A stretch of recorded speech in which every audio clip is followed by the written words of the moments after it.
কি স্বর্ণ অলংকারের কালার নষ্ট হয়ে গিয়েছে?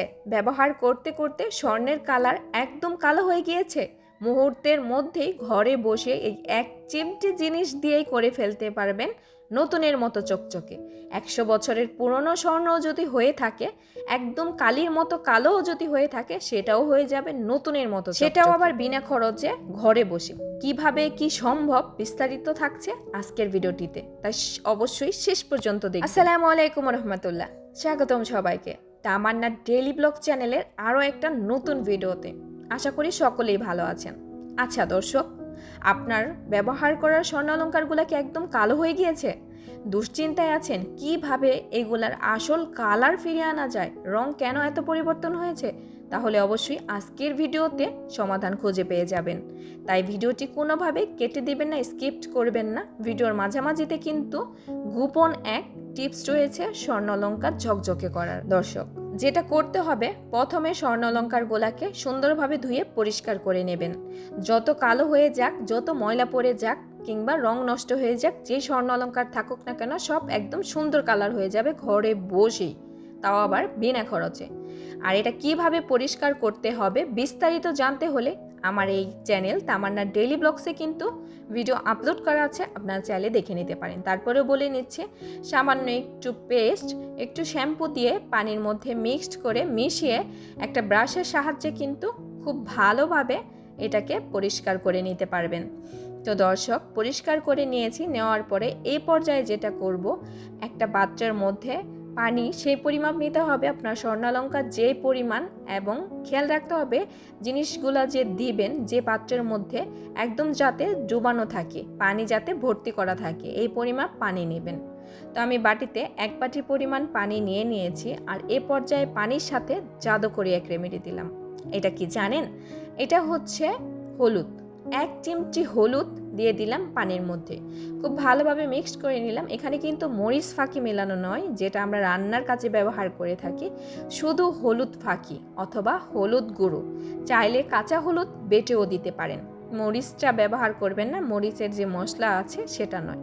তো সেটা পানির সাথে মিক্সড করে নিয়েছে। মিক্সড করার পরে দিয়ে দিলাম পরিষ্কার করা কালো হয়ে যাওয়া স্বর্ণ অলংকারগুলা। এক এক করে প্রত্যেকটা গহনা কিন্তু দিয়ে দিচ্ছে এই হলুদ পানির মধ্যে। পানিটা অবশ্যই ঠান্ডা হতে হবে, গরম, কুসুম গরম বা অতিরিক্ত ঠান্ডা সেটা না, নর্মাল ঠান্ডা আর কি। তো নর্মাল যে পানিটা আছে, পানির আর্দ্রতাটা যেমন থাকে ঠিক সেম ওইরকমই আছে। তার মধ্যে সামান্য 1 চিমচি পরিমাণ হলুদ দিয়েছি। হলুদটাকে খুব ভালোভাবে মিশিয়ে নিয়েছি পানির সাথে। দিয়ে দিলাম পরিষ্কার করে নেওয়া অথবা কালো হয়ে যাওয়া স্বর্ণ অলংকার। এভাবে ভিজিয়ে রেখে দেব 10 মিনিট সময় পর্যন্ত। তো চলুন এই 10 মিনিটে আরও একটা জিনিস জেনে নেই। এই যেই পেস্ট এবং শ্যাম্পু মেশানো পানিটা ব্যবহার করে থাকি স্বর্ণ অলংকার পরিষ্কার করার ক্ষেত্রে, সেটা কিভাবে কাজে লাগানো যায়। একবার শ্যাম্পু আর পেস্ট দুইটা মিক্সড করে, মানে একবার স্বর্ণ গহনা পরিষ্কার করে পানিটা কি ফেলে দিব? মোটেও নয়। এই পানিটা আরও একটা কাজে লাগানো যায়, সেটা হচ্ছে রূপার যে জিনিসপত্রগুলো আছে, নূপুর, বয়লা, চুড়ি, চেন যাই থাকুক না কেন, সেগুলোও কিন্তু মুহূর্তের মধ্যেই পরিষ্কার করে নিতে পারবেন। স্বর্ণের তুলনায় রূপার জিনিসপত্রগুলো কিন্তু তাড়াতাড়ি ময়লা টানে এবং তাড়াতাড়ি কালো হয়ে যায়। এই যে দেখুন, আমার এই নূপুরগুলো কিন্তু কালো হয়ে গিয়েছে। আর এই নূপুর সাদা করার জন্য, কালার আগের কালারটা ফিরিয়ে আনার জন্য আমরা স্বর্ণের দোকানে, জুয়েলার্সের দোকানে গিয়ে থাকি। সেখানে গিয়ে আবার এই যে নূপুর থাকে, রূপার যে জিনিসপত্রগুলো আছে সেগুলোকে স্বর্ণকারের দোকান থেকে ধুয়ে পরিষ্কার করে নিয়ে আসি। সেটা করার কোনো প্রয়োজন নেই। আজকের ভিডিওতে যেভাবে দেখা, এই বুদ্ধিটা যদি আপনি কাজে লাগাতে পারেন, কৌশলটা শিখে খেয়াল রাখবেন পানিটা যাতে কুসুম গরম পানি থাকে। কেমন? তো কি নিয়েছিলাম এখানে?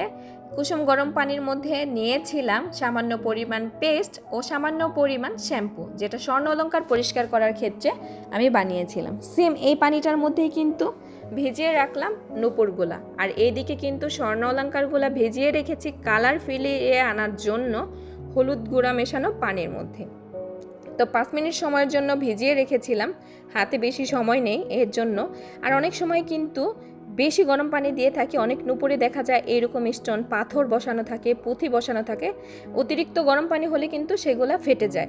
অনেক সময় দেখা যায়, অনেক সময় কি আমি নিজেও এই সমস্যাটার মুখোমুখি হয়েছি, সেটা হচ্ছে রূপোর এক জোড়া নূপুর আমি স্বর্ণকারের দোকানে পরিষ্কার করতে নিয়ে গিয়েছিলাম। সেই নূপুরের মধ্যেও কিন্তু আমি এরকম পুঁথি ব্যবহার করেছিলাম।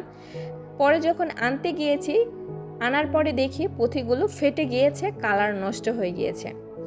তো তারপর থেকে সেই ভুলটা থেকে আমি শিক্ষা নিয়েছি। এরপর থেকে কিন্তু পুঁথি বসানো, পাথর বসানো যে নূপুরগুলা হয়ে থাকে সেগুলো আমি স্বর্ণ অলংকারের দোকানে দেই না, আমি ঘরে বসে এইভাবে পরিষ্কার করে থাকি। খুব সহজে পরিষ্কার করেও নেওয়া যায়, একদম সাদাও হয়ে যায়। তো একটা ব্রাশের সাহায্যে কিন্তু খুব ভালোভাবে ডলে ডলে ঘষে ঘষে পরিষ্কার করে নিই। ঘরে বসেই যদি এইভাবে স্বর্ণ ও রূপা দুইটাই পরিষ্কার করে ফেলা যায় তাহলে মন্দ কিসের?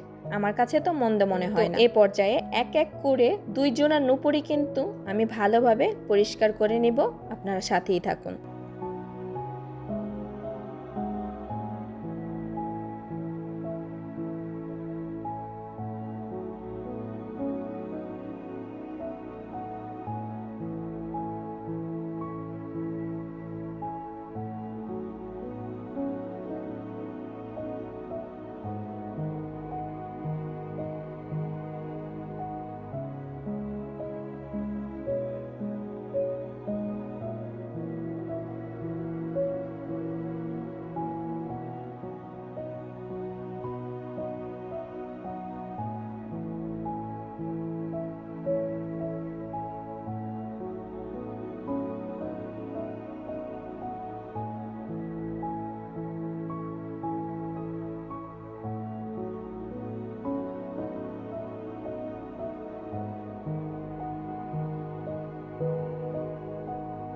তো দর্শক, পরিষ্কার করে নেওয়া কিন্তু শেষ হয়ে গিয়েছে।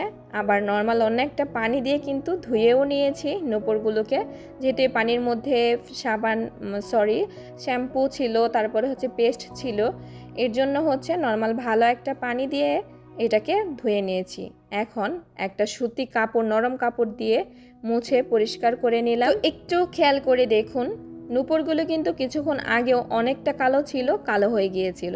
আর এখন প্রত্যেকটা ডিজাইনের ভেতরে থাকা ময়লাগুলো কিন্তু উঠে গিয়েছে, আর নূপুরগুলো কিন্তু সাদা হয়ে গিয়েছে, চকচক করছে, ঝকঝক করছে নূপুরগুলো। আপনারাও কিন্তু এইভাবে ঘরে বসে একসাথে স্বর্ণ ও রূপা দুইটাই পরিষ্কার করে নিতে পারবেন। আর পানিটাও কাজে লেগে গেল, মানে একটা কিছু ব্যবহার করেছেন, ফেলে দিচ্ছেন, অপচয় হচ্ছে, এরকম কোনো কিছুই নয়। তো দর্শক, এই পর্যায়ে চলে এলাম 5 থেকে 7 মিনিট পরে।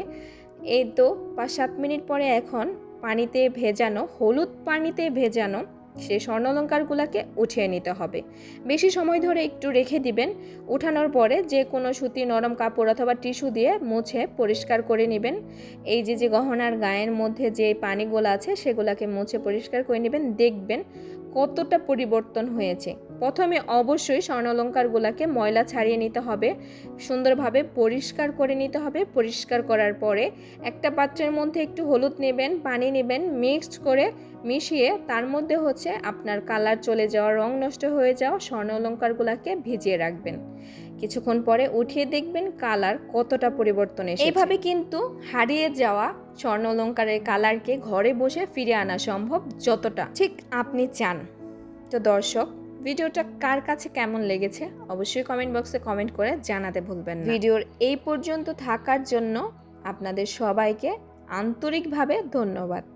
সবাই ভালো থাকুন। নতুন ভিডিও দেখার আমন্ত্রণ জানানোর মাধ্যমে আজকের ভিডিওটিতে এখানেই বিদায় নিচ্ছি। আল্লাহ হাফেজ।